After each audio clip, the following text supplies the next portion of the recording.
Bem, então nós chegamos ao final para podermos terminar esse nosso mini curso de comunicação concretiva. O que vai seguir no próximo curso vai ser é, evangelização discipuladora. Também vamos fazer o mesmo modelo de mini curso. Na verdade, esses mini cursos eles estão unindo diversos conceitos, disciplinas, matérias para formar um curso de missiologia. Então, os mini cursos são módulos formando o curso de missiologia. Se você puder nos acompanhar, siga conosco. Eu sou Valdeir Contaifer e eu estou trabalhando aqui com vocês, então, comunicação concretiva. O que vem para nós nesse final é a pregação, né? A pregação. Então, o que é a proposta desse mini curso, né? Que a gente use a pregação e a comunicação, tanto no ensino quanto na pregação, o raciocínio concreto também, não apenas o raciocínio lógico, que é o costume de todos nós, né? Então, como fazer isso? Bem, usando histórias bíblicas, porque a história bíblica ela é a fonte principal da pregação cristã. E essa pregação, tanto a pregação quanto o ensino, né, elas já estão dentro de um formato que a Bíblia mesmo propõe, né? Então, a gente fazendo isso, a gente vai trabalhar mais com as imagens e das imagens tirarmos os conceitos e trabalharmos também a doutrina, né? Então, as histórias bíblicas elas já estão escritas dentro de um sistema cognitivo, relacional, concreto. E isso é próprio de algumas comunidades. Ele funciona muito bem em missões aqui no Oriente, né? Como funciona muito bem com indígenas no Brasil e talvez funcione com algum grupo ou alguma família que você perceba que os conceitos, os valores, a espiritualidade, o repasse, né, da cultura aconteça através de formas de raciocínio concreto. Então serve para todos eles, né? E quando a gente fala de raciocínio concreto, estamos falando de pessoas, estamos falando de lugares, de acontecimentos, né? E nessa relação. Então, contar histórias faz parte de uma herança cultural que a gente encontra nos povos, principalmente nos povos de comunicação oral. Mas contar histórias faz parte de todos nós, né? História para crianças, por exemplo, né? Que estão montadas em cima de lendas, em cima de mitos, em cima de fantasia, né? E elas são contadas com o objetivo de chegar a questões abstratas. Nós podemos pensar, por exemplo, pensar alguma história infantil, né? Como, por exemplo, a menina andando com seu chapeuzinho vermelho, né? Levando seus doces para a vovozinha, né? Podemos pensar em João e Maria, né? Sendo conduzidos para fora de casa por motivos de sofrimento familiar e eles então encontram, né, a casa de uma bruxa, a história da cigarra e da formiga. Observa que eu estou colocando esses tópicos, né? São tópicos apresentados para as crianças e as crianças constroem em cima disso, né? As histórias elas possuem essa possibilidade, entendeu? De trazer a memória cultural, estabelecendo conceitos, princípios e os valores que nós precisamos dentro de uma cultura, né? Aí você fala assim, então isso é a questão infantil, pastor? Bem, também, né? Também. Mas o que você acha hoje do mundo Marvel, do mundo da DC Filmes, trazendo de novo para jovens, para adultos, histórias contando sobre deuses, sobre magia, sobre mitos? Então, observa que a nossa sociedade, ela gira, mas ela tem uma estrutura concreta. E aí nós vamos ter lições que podemos tirar dessas histórias concretas. A história dos heróis da humanidade, né? Agora, pensa nas histórias bíblicas, né? Elas dão um mapa completo da história da salvação. Ela apresenta a redenção. As histórias bíblicas falam sobre a criação, sobre dizem quem é Deus, sobre o que Deus quer, fala sobre o afastamento da humanidade de Deus, a questão do pecado, a questão do sofrimento, né? a restauração em Deus, Deus como Salvador, né? E vai apresentar Jesus Cristo, né? como o Redentor. Então nós vamos encontrar um material farto para podermos trabalhar. As histórias bíblicas já contêm e elas já são formuladas de uma maneira muito, muito própria, né?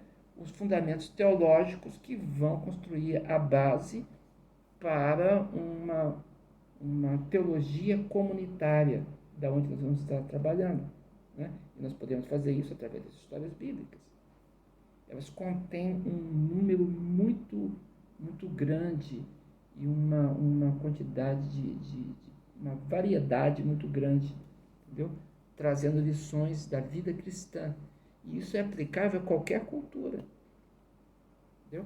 É aplicável onde estou na minha realidade, mas é aplicável também na sua realidade. Basta você ler a sua cultura e perceber isso, né? Então, elas são a construção concreta nos ajuda muito, né? E como a gente vai organizar isso, então, né? Bem, nós sabemos que culturalmente o mundo ocidental, principalmente, ele tem um discurso linear, né? E ele trabalha em cima das ideias. Nós estamos batendo muito essa tecla para ficar claro isso diante de nós, né? E a gente trabalha no mundo ocidental, tipo assim, tópico 1, né? A linha A, B, C, nós vamos organizando, né? De forma sistemática, né? E vamos puxando os raciocínios lineares e vamos construindo um conceito embaixo do outro conceito, que é quando nós trabalhamos, né, nossa cultura. Agora, pensa no nosso cérebro, pensa no mapa mental, por exemplo, que a gente ensina nas nossas escolas para os nossos alunos, né? As coisas funcionam através de uma ideia central e vão puxando, nós vamos os inputs, vamos tendo as sinapses, né? O nosso cérebro trabalha assim, né? Então nós recebemos o impulso e vamos passando aquilo em cadeia e vai desenvolvendo, né? Para ter um todo, uma rede neural, vamos chamar assim, né? Então nós vamos ter uma rede de informação. Essa forma é a forma que eu estou falando, que estamos trabalhando com o raciocínio concreto. Eu não sei se você percebeu, mas eu estou trabalhando isso com vocês aqui, nessa aula que eu estou dando. Porque nesse curso eu estou usando um discurso que é chamado de discurso circular, né? Então, a cada volta que eu faço, eu firmo os conceitos, né? E eu aperto novamente, em um círculo menor, e aí cada vez que eu completo a volta, eu vou chegando onde eu quero chegar, entendeu? E a gente pode fazer isso, é um jeito de trabalhar, é um jeito didático, né, de lidar com isso, né? E funciona, entendeu? O tema está no centro do círculo, né? E as histórias vão circundando, vão trazendo até que a gente chegue ao ponto central e as pessoas sejam capazes de fazer as suas próprias abstrações. Porque nós queremos que a comunidade, o povo onde nós estamos, é que façam a interpretação, né? Isso é bom, né? Então, se você pegar, né, tem um exemplo clássico de raciocínio concreto, que é a comparação do que Jesus fez em Mateus capítulo 15, do verso 1 ao verso 20. É muito interessante, porque Jesus apresenta uma cognição oriental, né? E o ponto da pergunta é desenvolvido para o todo. E o foco dele são as imagens. E o argumento dele é um argumento concreto. E a estrutura dele é a mesma que eu estou falando para você, é circular, e a cada vez que isso se completa, né, ele vai fechando cada vez mais, né? Então a gente diz que essa abordagem é uma abordagem sintética, é diferente de uma abordagem analítica, né? Quando você olha para esse discurso de Jesus, né, Mateus 15, de 1 a 20, você vê que ele diz bem assim para Jesus, é uma acusação, né? Seus discípulos estão desobedecendo a Deus, desobedecendo a lei. Por quê? Porque eles comem sem lavar as mãos. Isso não é uma falta de asseio, não. Lavar as mãos é uma tradição que tinha, vamos chamar de um ritual, né? Era um jeito cerimonioso, ritualístico e legalista, né? Dentro de um projeto legalista para que se tivesse acesso depois ao processo de alimentar-se. E os discípulos não faziam isso, né? Então, eles comiam sem lavar as mãos nesse sentido. Não que eles, com a mão cheia de barro e suja, e pegavam o alimento. Não era esse o sentido do texto. Mas, de qualquer forma, é apresentado a eles a desobediência de não lavar as mãos. Aí, isso é apresentado para Jesus. O que Jesus diz? Ele fala, calma lá.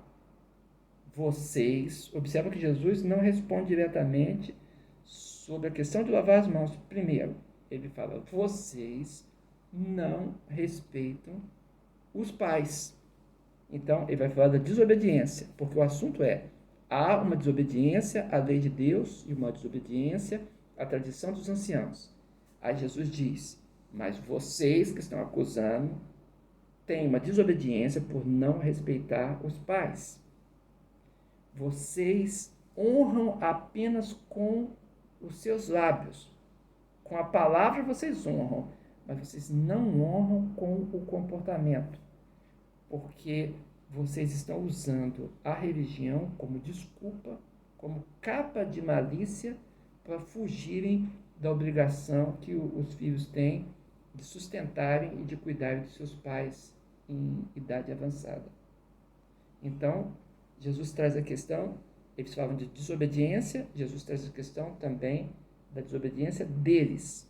Né? O foco de Jesus é o que é desobediência, e não um item apenas da desobediência que os discípulos possivelmente estariam fazendo. Ele fala, não, eu estou querendo saber do coração, é a abordagem de Jesus. Né? Então, essa desobediência de honrar apenas de forma superficial, de palavras, mas não honrar com o cuidado, o zelo e o sustento dos seus pais, Jesus fala que esse que é o problema. Então, a impureza, segundo Jesus, não é o que está entrando pela boca, quando se pega alguma coisa impura e coloca. Ele fala, a impureza está naquilo que sai da sua boca. Interessante, a boca fala do que o coração está cheio. Então, Jesus inverteu a questão, tudo em raciocínio concreto, né? Então, a impureza não é o que entra, a impureza é o que sai. Aí Jesus fala, guias cegos, plantas arrancadas, né? E aí ele vai falar, a impureza sai da boca e a impureza sai do coração, porque está amontoado dentro de si impureza. Observa que eles estão falando de desobediência de um tópico. Jesus fala da desobediência deles. E pega, na volta que ele faz sobre desobediência, na segunda volta, ele vai dizer que a questão da desobediência tem a ver com a impureza. Né? E que tipo de impureza? Impureza espiritual, que é o que realmente desagrada a Deus. E aí ele vai dar a terceira volta, né? Ele vai dizer que não há desobediência em não lavar as mãos. Não é uma desobediência espiritual isso. A desobediência espiritual verdadeira é desobedecer o mandamento de Deus, rejeitando as suas obrigações e em suma, rejeitando o próprio Deus. Então, esse é o trabalho interpretativo que pode ser feito. Isso pode ser feito, Jesus contou, trouxe para eles, né? E se você pegar o discurso de Paulo, por exemplo, vão ver que o discurso de Paulo é diferente, é o discurso linear, né? Abstrato, analítico. Pega, por exemplo, Efésios, que é também um exemplo clássico de comunicação não concretiva, né? De comunicação linear, lógica. O discurso de Paulo em Efésios capítulo 2, versos de 1 a 10, que é uma construção lógica, uma construção abstrata, uma construção racional, né? Então, Paulo está construindo ali, falando sobre a morte espiritual, né? E sobre quem é de Cristo, a noiva de Cristo. Mortos por causa da desobediência, né? Mortos em delitos e pecados, diz o texto de Paulo. Naquele tempo havia essa morte. Por quê? Né? Porque estavam afastados da vida espiritual de Deus. Mas isso ficou assim? Não. Deus, que é muito rico em misericórdia, por seu muito amor com que Ele nos amou, né? E Ele mudou essa situação. Mudou como? Com esse grande amor. Mudou trazendo vida. Vida para os mortos espirituais, para os impotentes à obediência do que Deus quer e do que Deus espera, né? E o que é um morto? O morto é o que não anda, o que não fala, o que não é capaz de expressar. Um morto espiritual não progride espiritualmente, a sua fala não é espiritual, não é capaz de pensar espiritualmente. Então, essa é a questão. E aí Paulo vai trazer a questão da graça, salvo por meio da fé, né? Isso tudo diante de Deus e não é resultado de um esforço humano. Observa que tudo isso foi construído conceitualmente. Então, essa é uma proposta. Eu estou aqui fechando para vocês essa palavra, né? A tendência dominante de você pensar ou será de forma racional ou será de forma emocional, ou será construído de forma em cima das ideias ou em cima das imagens. E isso deve ser escolhido por quem ministra, né? E a Bíblia apresenta farto ensino de pensamento concreto e de ensino concreto. E a gente pode usar isso. Bem, é até aqui que eu quis chegar com vocês, né? Espero que tenha instigado vocês e que isso toque o seu coração. Que Deus nos abençoe, irmão, em nome de Jesus. Eu tenho muita alegria, vou continuar seguindo com vocês com os minicursos, porque eu quero construir a respeito da missiologia, né? Comunicar aqui, a partir do campo missionário onde eu estou, sobre ferramentas para usar na evangelização, onde você está, ou no projeto missionário em que você esteja. Ok? Um abraço, a paz do Senhor Jesus. Amém.